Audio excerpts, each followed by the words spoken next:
Formula One is in focus for this edition of the KTM Summer Grill, joined again by Speedcafe's F1 editor, Matt Koch, and on the line from the United States, Haas F1 team principal, Guenther Steiner. Welcome. Hello, guys. How are we doing? Great to have you on for this conversation with us. Let's start with a reflection, a look back on 2023, a tough year for Haas. How do you sort of frame it or compartmentalise it, Guenther? First of all, thanks for having me. 2023 was not easy because the thing is we started off pretty okay, where we are in the midfield, getting points in the beginning, having Nico there in the beginning, scoring points. And then we just didn't make any progress with the car. We didn't, our developments, we couldn't find any performance anymore. And that put us back because obviously all the other teams, they found performance in their cars. So we fell back and ended up in P10 at the end of the season, which was pretty disappointing to say the least. Is there any consolation that there was single lap pace in the car? It's a nice thing to have, Matt, but it doesn't give you any points, because then it's nice on a Saturday. It's nice, but on the other side, it's also then on Sunday, the disappointment is even bigger because you knew you were good on Saturday. You've got these highs and these lows, which takes away mentally, very difficult to digest, So it's great on Saturday. I don't know. We were in Q3 maybe almost half of the races with one car at least. So it wasn't bad, but the disappointing thing then was on Sunday when you're faced with reality. We just couldn't keep the tires alive. I call it. The degradation was just too high, or a lot higher than anybody else. It is probably worth you're not the kind to want to make excuses, Guenther, I know, or to sugarcoat things, but it is incredibly competitive in that group of which you are racing at the moment. It's so hyper competitive is probably a better word for it. Yeah, but the whole Formula One is very competitive. It's not only the group we are in, because as you said, it was always the top three teams, the midfield, and then the back markers. Now there is no back markers anymore. It's always almost difficult to sometimes people of the midfield can get into the podium. Formula One is so close together.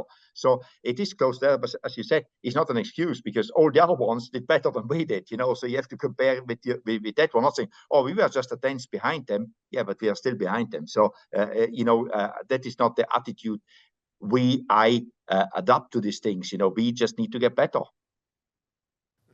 Diving into your year a little bit more specifically, you had almost a Bpec car arrive in Austin in many respects.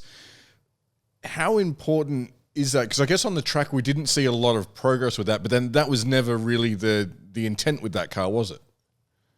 No, I would say the intent was, we realized, I explained a little bit, maybe I didn't do a good job before. We realized that after 4 months developing the car, or potentially developing, we couldn't find any performance. There was nothing in it anymore. And at some stage, you need to say, we need to make a step backward to make two forward. And we changed the concept of the car.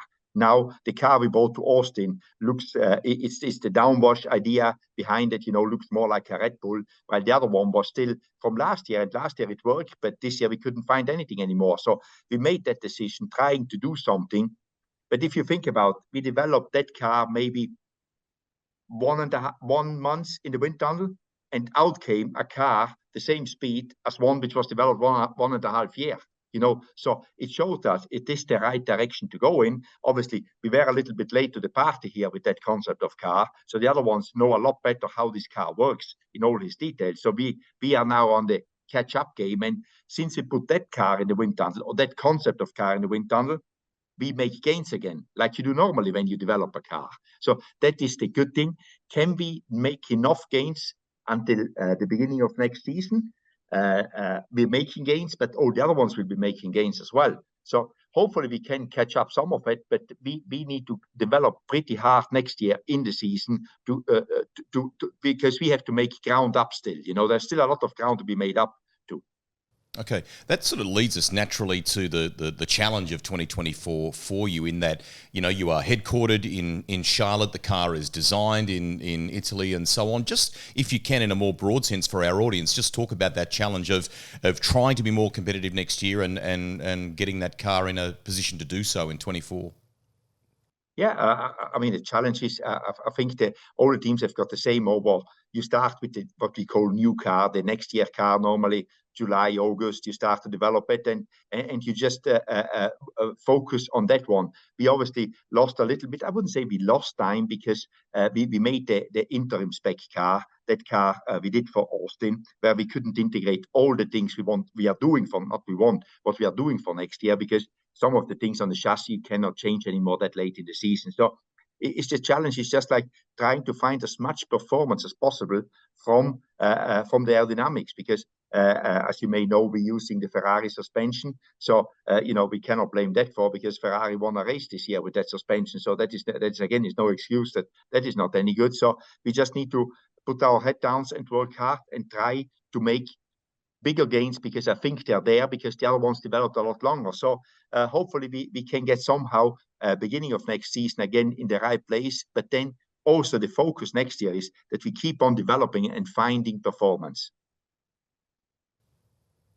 Guenther, is there any consolation that this year, I know you said that single lap pace doesn't give you any points, but it suggests that there's underlying performance in the car, and therefore that the engineers and the designers have a reasonable grasp on the regulations. Is that any consolation, knowing that you've made this progress with the B-spec car, so to speak, looking to next year? Does that give you any optimism going into next year, that it seems like the guys understand the rules? Yeah, no. I think it is good that you know that when it is needed, we need to sort one thing out, that is making the tires last. That is our biggest things. And I think we understood it is partly aero, partly brake cooling, what we need to fix for next year. It is good, but also what it gives us, Matt, is when we have a good car, we can deliver. The performance we took out of the car in qualifying, we normally got the best out of the car. I wouldn't say all the time, because nobody's perfect, and the other 9 teams are also very strong. But when there was an opportunity, we always took the opportunity and get the best out we could. So we need to fix the car, and then I think the team is in a good state that we can deliver then, deliver points for the team, because we can manage the car once it is on the track very well. So we have got a good team there. We need to fix this inherent problem with the tire degradation, and then I think we're in a good place. But as you said, it's encouraging that we say in qualifying we can get whatever is in the car out of it, because we made it into Q3 quite a few times. The Formula One fans will get to see exactly the same grid in terms of drivers next year. It's a rare scenario where we don't change that up in 2024. How important is it for you, and where you're going with the team, that you have the experience and stability of the 2 drivers that you have staying with you again for 24? It's pretty boring, no driver change. So very. What is happening here? Completely 100% stable grid. I mean, it's wow. But anyway, no. For us, the experience. Thanks God we had the experience in the car this year with the drivers being experienced, because at least we were not in doubt that the driver is not good, because the driver contributed. We know what they can do, and they are known quantity, not only to us, to the whole world. So we didn't try to blame, or the driver didn't do a good job and what we have to change. No, we know exactly what to change. Obviously, we still have to change things, but at least we know what we need to change, and it isn't the drivers. And they have brought what we expected, or Nico has brought what we expected from him, just bringing us this maturity he has got, and pushing very hard the team to go in the right direction. He's the big help on that one, because obviously he has credibility, because he's a good driver. He's well known as a good driver. So that helps us a lot. And going into next year with the same driver pairing, it's something we don't have to worry about. We've got a lot of other things to worry about, but not that one. Well, is the fact that Kevin Magnussen and Nico Hülkenberg preferred one car versus the other? Nico, I think, preferred the older car, and Kevin the newer car. Is that a concern, that they seem so different in their preference for what the car delivers? Not really a concern at the time when we decided. It's just like they were very adamant what they want. And Kevin just didn't like, I call it now the old car. They are both old now, but the launch car, Kevin just, I almost say hated that car, of the behavior of the car.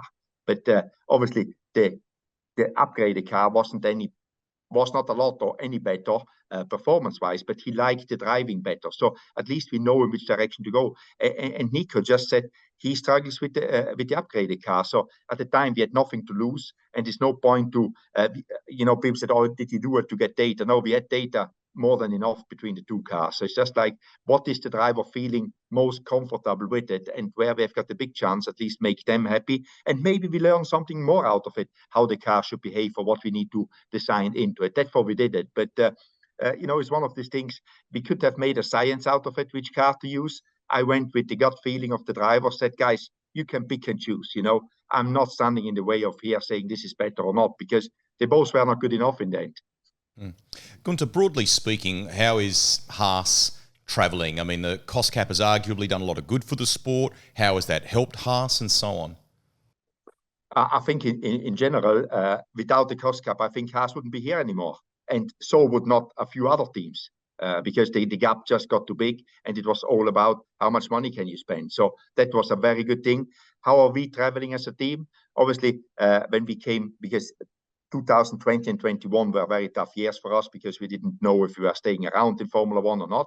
But in 22, from where we were, we came back, I wouldn't say mega strong, but fairly strong. And then obviously we wanted to build on that one. And in the beginning of 23, we built on it and came back good. But then, as I explained before, I don't want to bore you again with that story. It didn't go the right direction. But I think the cost cap in general, it is very good for Formula One. As you can see, the field in Brazil in Q1 was within 0.8 of a second.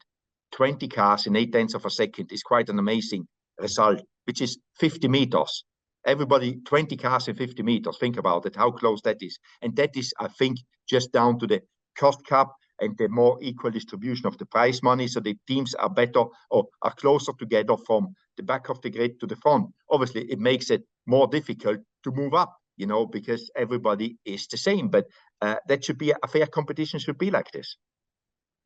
One of the things that's changed this year, and I say this year is at the end of 2023, in that the cost cap, there's the capex aspect of that, which has been changed this year, and you've now got a little bit of money in the pot, hypothetically, to go and make some purchases. Is there anything that you need to go out and get as a team to catch up? I think the capex cost cap is a little bit overplayed. There was too much noise made out of it, because if you want to go and spend 100 million in 1 year, it's difficult to get that one into it. And then you need also the people to manage that equipment, which again is an operational cost cap, and you cannot do it. So we have to be careful with what is said there.